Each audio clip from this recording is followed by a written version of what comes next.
Bienvenue sur Africa 24 dans cette nouvelle édition du Non-Stop Info. Voici les titres de l'actualité. La Namibie endeuillée après la disparition du président Hage Geingob. Le chef de l'État est décédé ce dimanche dans un hôpital de Windhoek. Troisième président de Namibie, Hage Geingob s'est aussi illustré par son militantisme anti-apartheid.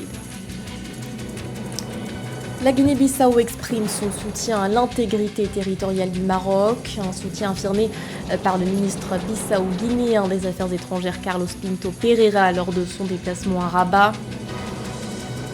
Et puis nouvelle hausse des prix des carburants au Cameroun, une hausse de 15% entrée en vigueur ce samedi. Les consommateurs de leur côté s'inquiètent de son impact sur leur porte-monnaie. Il avait 82 ans en Namibie.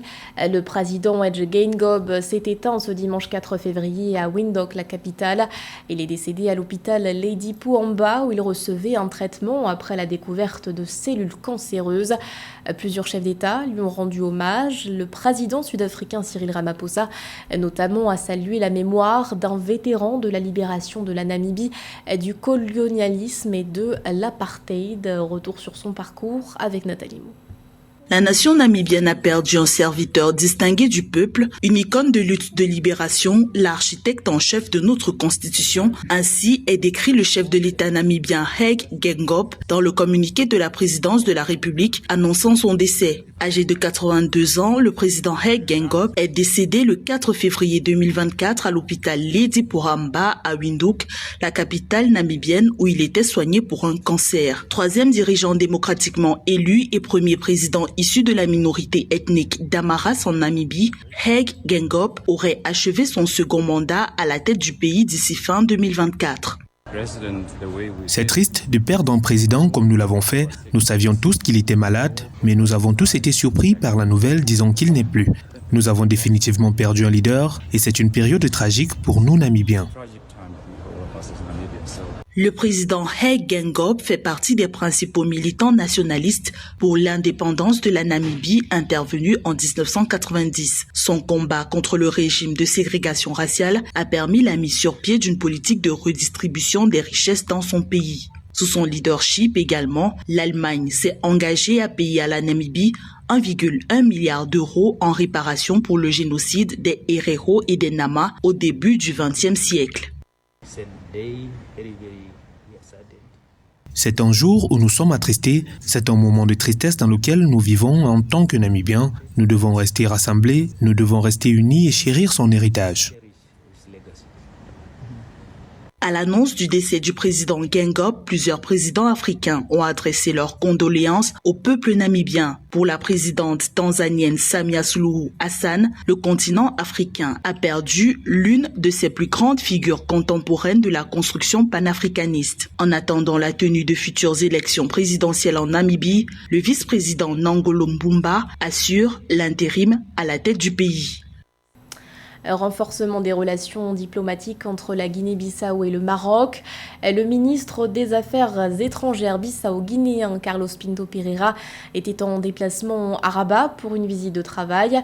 Ce 2 février, il s'est entretenu avec son homologue marocain Nasser Bourita, entretien durant lequel il a affirmé que la Guinée-Bissau reconnaît la souveraineté du Maroc sur l'ensemble de son territoire. Nana Kamsoukom.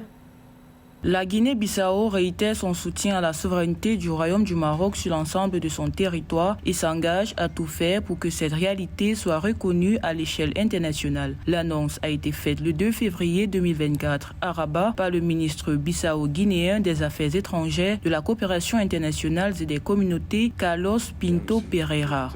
La souveraineté du Royaume sur tout ce territoire.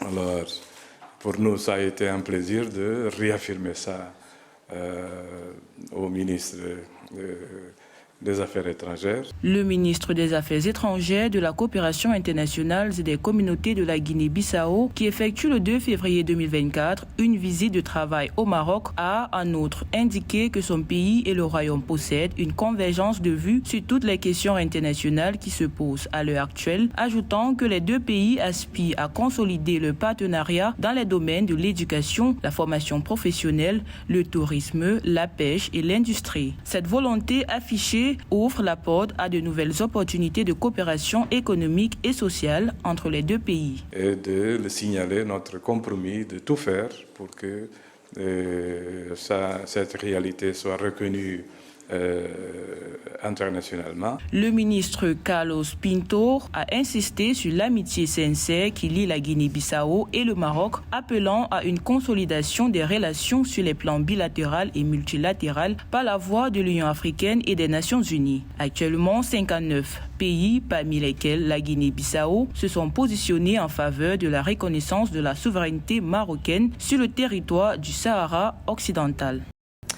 Un fonds pour soutenir des opérations de maintien de la paix. C'est l'initiative lancée par le Kenya qui a déjà participé à plusieurs missions de ce type, autant sur le plan régional qu'international. Avec ce fonds approuvé par les autorités en octobre 2023, le pays entend notamment renforcer les capacités des troupes kenyanes déployées dans les zones en conflit. Mildred Diamond. Le Kenya s'engage en faveur de la paix et de la stabilité internationale. Le 1er février 2024, le pays d'Afrique de l'Est a lancé un fonds national visant à soutenir les opérations de maintien de la paix. L'objectif est de fournir aux troupes kenyanes déployées dans les zones de conflit au niveau régional et mondial des ressources et d'équipements adéquats. Approuvé par le gouvernement en octobre 2023, le fonds kenyan vient répondre aux défis du financement des opérations de paix au niveau national, régional et international. Le Kenya a connu beaucoup de revers dans son histoire politique en 2007, à travers les crises post-électorales aujourd'hui qui ont tenu l'image de ce pays. William Ruto aujourd'hui, dans le cadre d'une dynamique de rayonnement diplomatique international, veut constituer une force alternative et même incontournable dans le cadre des opérations de maintien de la paix. Le Kenya multiplie sa contribution en faveur de la paix régionale et internationale. En octobre 2023, le pays avait accepté de déployer 1000 soldats à Haïti, dans le cadre d'une mission onusienne de maintien de la paix visant à rétablir la sécurité dans le pays des Caraïbes. Le Kenya joue également le rôle de médiateur dans les pourparlers de paix en cours au Soudan du Sud entre le gouvernement et les partis d'opposition. Le Kenya, en réalité, a toujours une diplomatique constante sur le continent. Faut-il aussi rappeler comme acquis diplomatique, Nairobi a également abrité les pourparlers intercongolais avant les pourparlers en Afrique du Sud. Nairobi, très souvent, est très mal compris par son voisin somalien d'ingérence en réalité. Donc, voilà autant de défis aujourd'hui qui peuvent terner l'image de ce pays, qui constitue aujourd'hui l'une des forces diplomatiques rayonnantes à raison de sa politique diplomatique de non-alignement. Alors que la contribution du Kenya aux opérations de maintien de la paix internationale se heurte à des contraintes de ressources, le gouvernement estime que le nouveau fonds va répondre aux besoins en matière de compétences, de préparation et d'application des technologies modernes pour améliorer l'efficacité des forces kenyanes face aux défis sécuritaires croissants. Le Kenya entend renforcer sa coopération avec la communauté internationale en vue d'identifier et d'endiguer les menaces à la sécurité, notamment le terrorisme, la piraterie et le trafic d'armes.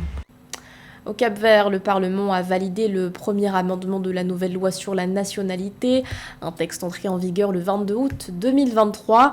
L'amendement a été approuvé à l'unanimité par les 63 députés présents.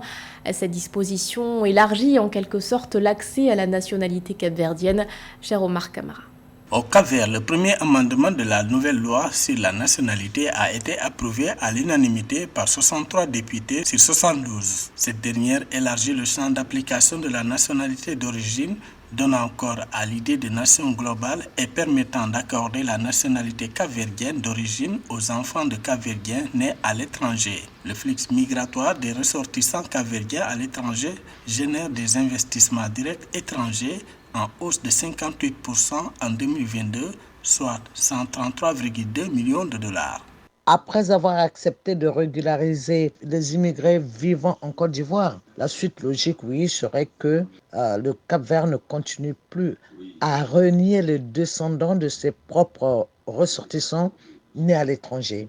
Et cela pourra considérer énormément beaucoup de choses pour ce pays. En effet, selon le président de l'Assemblée nationale capverdienne, Ostelino Correa, la proposition sera désormais soumise à la commission spécialisée pour les ajustements nécessaires avant approbation. Toutefois, un désalignement a été observé par l'exécutif dans la nouvelle loi sur la nationalité en vigueur depuis le 22 août 2023, stipulant qu'une personne née sur le territoire capverdien lorsqu'elle n'a pas d'autre nationalité est considérée comme capverdienne. La reconnaissance des descendants des Capverdiens nés à l'étranger pourra permettre que ces derniers puisse s'impliquer au développement du Cap-Vert qui est constitué de 9 îles avec 4000 km² seulement, pourra permettre donc aux descendants de Cap-Verdiens de s'impliquer dans la construction positive, intelligente de cette île composée de 9 îles certes, mais seulement avec 4200 km². Le plan d'action de Praia sur l'immigration pour 2023-2025, approuvé et validé le 5 décembre 2023, comprend une série de mesures sociales et économiques en termes d'inclusion, de sécurité et de justice. Elles seront mises en œuvre par le gouvernement capverdien au cours de cette période pour encadrer une migration régulière, légale et cohérente tout en promouvant la pleine intégration de tous les citoyens. Les prix des carburants repartent à la hausse au Cameroun, une hausse de 15% annoncée par les autorités ce 2 février. Le prix du gazole, par exemple, passe à 828 francs CFA. De nouveaux tarifs qui sont loin de faire l'unanimité pour les consommateurs, inquiets pour leur pouvoir d'achat. C'est vraiment que. Ambiance morose dans les stations à essence de la ville de Yaoundé ce 3 février 2024. Plusieurs d'entre elles sont à l'arrêt, comme dans cette station Total où un cordon de sécurité renseigne que le service est inactif. Une situation qui fait suite à l'augmentation des prix du carburant à la pompe. Selon un communiqué du gouvernement rendu public le 2 février 2024, le super passe de 730 francs CFA à 840 francs CFA, soit une hausse de 110 francs CFA, et le gazole, lui, coûtera 828 francs CFA contre 720 francs CFA par le passé, soit une augmentation de 108 francs CFA. Les transporteurs sont pris de court par cette décision. Je suis venu pour me ravitailler. Bon, j'arrive, il y a le cordon de sécurité qui ne me permet pas, qui me signale déjà qu'il y a un problème. Pour l'instant, ils ont arrêté parce qu'il faut rectifier le prix de carburant au niveau de la pompe. Mais le désagrément, c'est surtout les usagers et autres consommateurs de carburant qui le subissent. Ce matin, on a eu de la peine à se rendre au travail ou à d'autres rendez-vous. Quoique le prix officiel du taxi n'ayant été modifié, les transporteurs usent d'une stratégie pour combler le gap causé par l'augmentation, ne transporter que ceux qui font une offre raisonnable. Je propose la destination qu'on paie souvent 300, maintenant les tassements disent que c'est 400, on ne sait pas où on part. Maintenant c'est 400, pour arriver à Mokolo, on paie habituellement 300, partant de la mobile sauce pour Niki Mokolo. Aujourd'hui là c'est 400 francs 500, je ne sais pas pourquoi c'est comme ça. Il s'agit de la deuxième augmentation des prix à la pompe au Cameroun, après celle du 1er février 2023. À mesure compensatoire à cette hausse, dont la résultante pourrait être une inflation généralisée, le gouvernement a annoncé une hausse de 4,3% du salaire des agents publics, mais aussi de poursuivre les négociations avec les parties prenantes afin de limiter l'impact de ce réajustement tarifaire. L'actualité sportive à présent avec le programme des demi-finales de la Coupe d'Afrique des Nations de football. Des demi-finales qui débutent le mercredi 7 février. En ouverture de balle, le Nigeria affronte l'Afrique du Sud. Les Bafana ont décroché leur qualification en s'imposant face au Cap-Vert sur une séance de tir au but. Les Super Eagles, quant à eux, avaient éliminé l'Angola sur un score de 1-0. Autre match de ces demi-finales, le face-à-face République démocratique du Congo-Côte d'Ivoire. Le pays hôte de la CAN qui a dominé ce samedi le Mali 2-1. Les Léopards, rappelons-le, avaient tenu la Guinée en échec sur un score de 3-1. Et c'était le journal de la rédaction. Merci de votre fidélité. L'actualité continue sur Africa 24.